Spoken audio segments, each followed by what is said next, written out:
Bernie Madoff pled guilty to operating the greatest Ponzi scheme in history. Where is he today after defrauding investors of tens of billions of dollars? Madoff fought his way into Manhattan's elite circles after being born in 1938 and raised in a poor Queens, New York household. He eventually rose to become a figure previously regarded as a giant of Wall Street. He served as both the chairman of his own business, Bernard L. Madoff Investment Securities, and the previous chairman of the Nasdaq stock exchange. Since its founding in 1960, the company had grown to become the sixth largest market maker for S&P 500 equities. He is also mainly credited for computerized trading, which today includes companies like Google, Microsoft, and Apple. Madoff was given a 150-year prison term after pleading guilty to 11 federal offenses and has been described as an evil genius. Did he choose himself once more in a final act of selfishness, or was he truly remorseful? On April 14, 2021,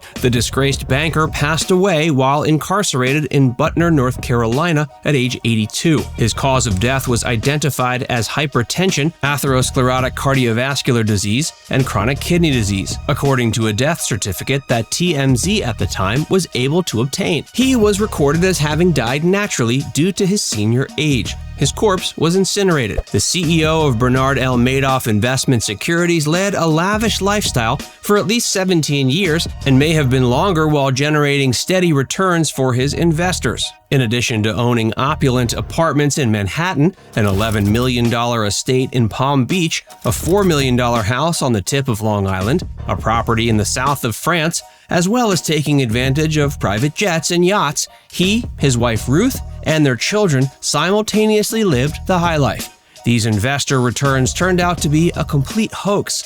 Funds from some investors were utilized to distribute profits to others. After his sons Mark and Andrew provided federal investigators with information, Bernie Madoff was apprehended by the FBI on December 11, 2008. The wealth and prosperity of the family were all built on a lie.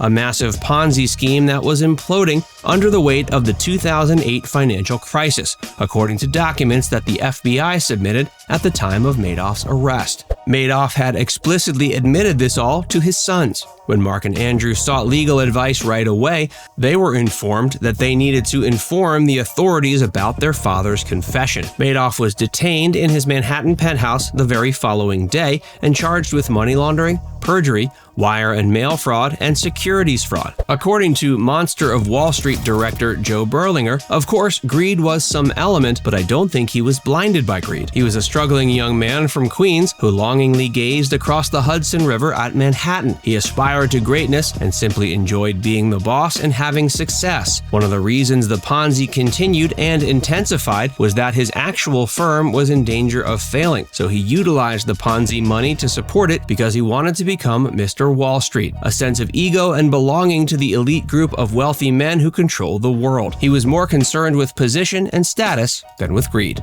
On March 12, 2009, Madoff entered a guilty plea to 11 felonies. He was given a 150-year prison term a few months later. Berlinger asserts that Madoff's decision to plead guilty to stealing $19 billion from more than 40,000 investors was not motivated by any sense of regret, but rather a desperate attempt to protect himself after discovering that he had also been handling a significant chunk of money for organized crime. At his sentence hearing, Madoff expressed regret to his victims, saying, quote, "I have left a legacy of shame to my family and my grandchildren, as some of my victims have pointed out. This was something I will live in for the rest of my life. I'm sorry. I know that doesn't help you." Berlinger, though, doesn't agree. One of the reasons he was so willing to admit his guilt right away, claim that it was all him, and go to jail wasn't a brave move. I believe part of that was self-protection to prevent a mob hit, rather than trying to evade the law, find a way out, or delay a verdict. In fact, Madoff claimed in one never-before-seen deposition shown in Berlinger's documentary that prospective deals from the federal government were on the table at the time of his trial because he'd long been suspected of having ties to Russian crime syndicates. The prosecutor wanted me to plea bargain with them to strike some type of a deal by supplying information as to who else was involved with this scam, Madoff stated during one such deposition. The idea was that I couldn't be doing this alone and that other people had to be involved. According to one interviewee, Madoff was, quote, a financial psychopath, a serial financial killer, and Berlinger concurs. He's a financial serial killer at the end of the day, and the reason I say that is because serial killers don't have empathy. There's no way you can look me in the eye and tell me your life savings will be great, give me your money and I'll take care of you, and then do that to people. He is someone who lacks empathy and cannot, therefore, feel regret. Kevin Bacon, a celebrity who lost most of his money in the scheme, was among those who were duped by Madoff. In an interview with Jason Bateman, Sean Hayes, and Will Arnett on the SmartList podcast in October 2022, Bacon said that Madoff had most of our money. If something seems too good to be true, it probably is. That is an obvious life lesson. Fred Wilpon, the owner of the New York Mets, Norman Brayman, the former owner of the Philadelphia Eagles, Zsa Zsa Gabor, DreamWorks Animation CEO Jeffrey Katzenberg, actor John Malkovich, Holocaust survivor Elie Wiesel, and broadcaster Larry King are just a few of the notable people Madoff defrauded. According to its website, the Madoff Victim Fund has given more than $4 billion to more than 40,000 people affected by the scheme. On the second anniversary of his father's imprisonment, Mark Madoff tragically committed suicide in 2010.